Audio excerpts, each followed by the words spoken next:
বিসমিল্লাহির রহমানির রহিম। আসসালামু আলাইকুম। সবাই কেমন আছেন? আল্লাহর রহমতে আশা করি সবাই খুবই ভালো আছেন। আমরা আলহামদুলিল্লাহ আপনাদের দোয়ায় আল্লাহর রহমতে খুবই ভালো আছি। তো দেখুন, আজকে আমি সুন্দর একটা রেসিপি নিয়ে চলে আসলাম। রেসিপিটা হচ্ছে চালের নাড়ু রেসিপি। আর দেখুন, এখানে আমি চালের নাড়ুর জন্য আধা কেজি সিদ্ধ চাল নিয়ে নিছি। আর এখানে অর্ধেকটা নারকেল নিয়ে নিছি। এরপর এখানে আমি যতটুকু খেজুর দেব ততটুকু খেজুর নিয়ে নিছি।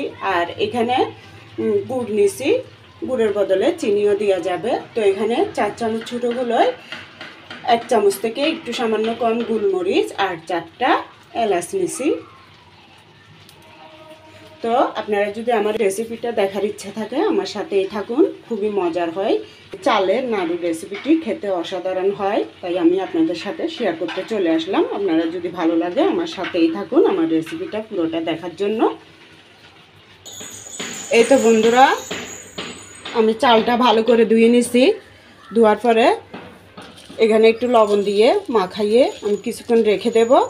এই ঝুড়িটার মধ্যে নিছি কেন, মানে পানিটা ঝরে যাওয়ার জন্য। বাস লবণটা দিলে হবে কি, এটা চাল ভাজার পর এমনিতে খাওয়া যাবে। আর আমি রেসিপিটা করার সময় আর লবণটা দিতে হবে না। তো এটা 5 মিনিট পর্যন্ত আমি রেখে দিচ্ছি। এরপর আমি এখানে ওই যে গোলমরিচ আর 4টা এলাচ এটা একটু ভেজে নেব। এই তো বন্ধুরা দেখুন, আমি চালটাকে দুভাগে ভাগ করে এইভাবে দুবার করে ভেজে নেব। তো যাতে চালটা পুড়ে না যায়, পুড়ে গেলে কিন্তু তিতা হয়ে যাবে চালটা। তো এইভাবে অনবরত নেড়ে নেড়ে আমি এটা চালটা ভেজে নেব। এটা ভাজা হয়ে গেছে প্রথমটা, দ্বিতীয়বার আবার দেব। এটা খোলামেলা হাঁড়িতে দিচ্ছি যাতে নাড়তে সুবিধা হয়। এবার বাকি অর্ধেকগুলো ভেজে নেব।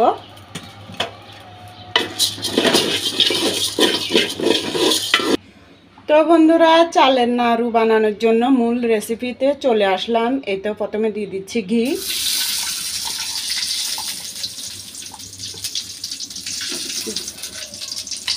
যতটুকু লাগে অতটুকু ঘি দিলাম। তো এখানে নারকেলগুলো দেখুন আমি এইভাবে করে কুড়ানোর পরে একটু গুঁড়ো করে নিচ্ছি পাটার মধ্যে। তো এটা দিয়ে দেবো আগে। তারপর এই যে দেখুন, এটা খেজুরটাকেও আমি সেম পাটার মধ্যে গুঁড়ো গুঁড়ো করে নিছি। এভাবে কষ্ট হলো, এভাবে করে নিলে রেসিপিটা খেতে কিন্তু অসাধারণ হয়। তো নারকেল আর খেজুরটা আমি দিয়ে দিলাম। আপনারা চাইলে ব্লেন্ডারও একটু আদা পিসা করে নিতে পারেন, খেজুরটা আর নারকেলটাকেও করে নিতে পারেন। তো এখন আমি ঘির মধ্যে খেজুর আর নারকেলটা একটু ভেজে নিচ্ছি। ভেজে নেওয়ার পর তো এখন আমি গুড়টা দিয়ে দেবো। গুড়টা এখন আমি অল্প করে দিছি, যতটুকু আপনাদেরকে দেখাইছি অতটুকু এখনও দিই নাই, আর একটু বাকি আছে।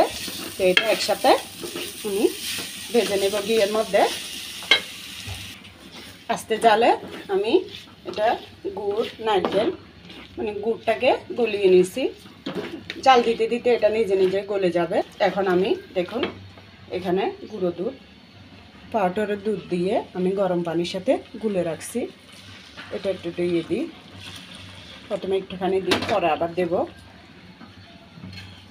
কারণ চাল ভাজাটা কিন্তু আমি ব্লেন্ডারে গুঁড়ো করে নিছি। ওই চাল ভাজাটা দিলে কিন্তু এখানে পানি দিতে হবে। পানির বদলে আমি দুধ গুলে দিলাম। আপনারা চাইলে দুধ না থাকলে পানি দিতে পারেন, অথবা দুধ দিলে এটা খেতে খুবই স্বাদ হবে, তাই দুধ গুলে দিলাম।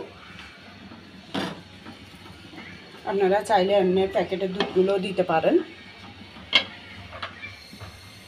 তো বন্ধুরা, এখানে আমি এই যে 4টা এলাচ আর গোলমরিচটা তেলে গুঁড়ো করে নিছি, যে এটা একটু দিয়ে দিচ্ছি প্রথমে, পরে আবার আরেকটু দেব। একদম গুঁড়ো করে নিছি পাউডারের মতো। এই গোলমরিচটা দিছি যে একটু মানে ঝাল ঝাল হওয়ার জন্য, যাতে চালের নাড়ুটা খেতে ঝাল ঝাল হয়। আর এলাচটা দিছি এটা সুগার আনার জন্য। এই তো বন্ধুরা দেখুন, আমি চালটা ব্লেন্ডারে গুঁড়ো করে নিছি। এরকম একদম মিহি হয় নাই, তবে অনেকগুলো মিহি হয়ে গেছে। তো এগুলো এখন আমি এখানে দিয়ে দেব। দেওয়ার সাথে সাথে নাড়তে হবে। আর আমি কিন্তু মাছটা একদম অল্প আঁচে রাখছি। মাঝারি আঁচ থেকে একদম সামান্য আঁচের মধ্যে এটা আমি নেড়ে চেড়ে সব কিছু একসাথে ভেজে নেব।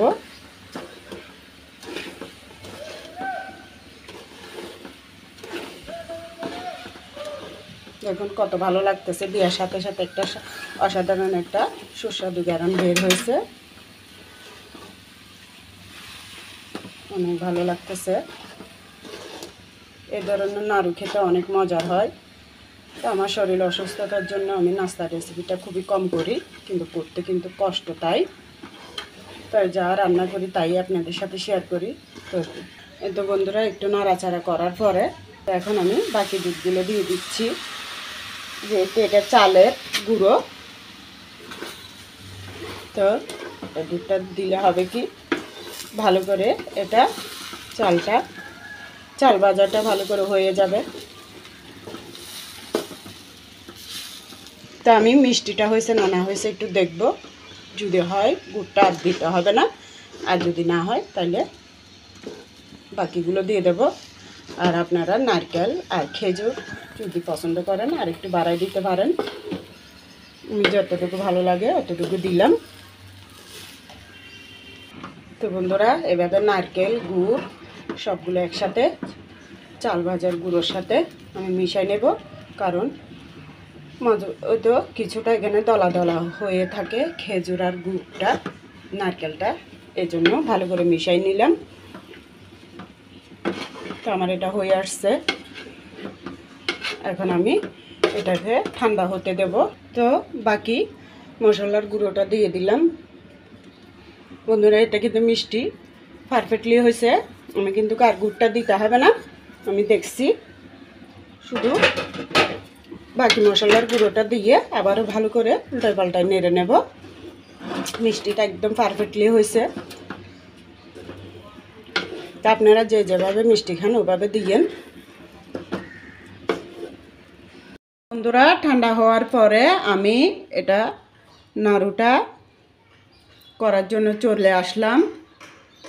হালকা একটু গরম থাকা অবস্থায় এটা মুঠোর মধ্যে এভাবে নিয়ে চাপতে চাপতে দেখবেন এটা এই যে দেখুন এভাবে নাড়ু হয়ে যাবে। তো এটা কিন্তু এইভাবে চাপতে চাপতে হবে, যে আপনার সাথে সাথে কিন্তু হবে না। তো সম্পূর্ণ সবগুলো করে নেব এভাবে করে করে। তো আমি আগেই করা শুরু করে দিছি, কারণ আমার মোবাইলের চার্জটা শেষ হয়ে গেছিলো। তো যদি না হয় এভাবে একটু এই যে একটু ঘিটা হাতের মধ্যে লাগায়, ঘিটা একটু হাতে লাগানোর পরে এভাবে দলা পাকালে দেখবেন এটা এরকম চাপতে চাপতে খুবই শক্ত একটা নাড়ু হয়ে যাবে। তো আমি কিন্তু 2 হাত ভালো করে পরিষ্কার করে নিছি আগে, তা হাত দিয়ে আমি করতেছি, কারণ এটা নাইলে হবে না। তো আমি এভাবে সবগুলো করে নিই, আপনারা দেখতে থাকুন। এই তো ভিডিও শেষ পর্যায়ে এই তো কীরকম এখন এটা এরকম গোল গোল করতে করতে হাত দিয়ে দেখবেন এটা শক্ত হয়ে যাবে। এই তো হয়ে গেছে। এটা আপনি যতক্ষণ হাত দিয়ে ভাঙবেন না ততক্ষণ কিন্তু ভাঙা যাবে না, এরকম শক্ত হয়ে যাবে। যত ঠান্ডা হবে তত এটা শক্ত হয়ে যাবে। তো আমি সবগুলো করে নিই এইভাবে। এই তো বন্ধুরা দেখুন শেষমেশ আমার চাল ভাজার নাড়ুটা হয়ে গেল। খেজুর নারকেল দিয়ে কত সুন্দর একটা চালের নাড়ু করলাম। তো আপনাদের কেমন লাগছে কমেন্টে জানাইবেন। যদি নতুন বন্ধুরা আমার এই রেসিপিটা দেখে থাকেন তাহলে অবশ্যই আমার জন্য দোয়া দিয়ে মন থেকে আমার পাশে থাকবেন, আমার পরিবারের একজন সদস্য হবেন। আর আমি অবশ্যই আপনাদের পাশে থাকবো ইনশাল্লাহ। তো আমার পুরাতন বন্ধুদেরকে জানাই অসংখ্য ধন্যবাদ। ফ্রিজে না রেখেও আপনারা 1-2 মাসও রেখে খেতে পারবেন। এটা যত শুকাবে ততই শক্ত হয়ে যাবে। তো আমি নারকেলটা দিছি শুধু একটু সৌন্দর্যের জন্য, যাতে দেখতে ভালো লাগে তাই। তো সবাই ভালো থাকবেন। আল্লাহ হাফেজ, আসসালামু আলাইকুম।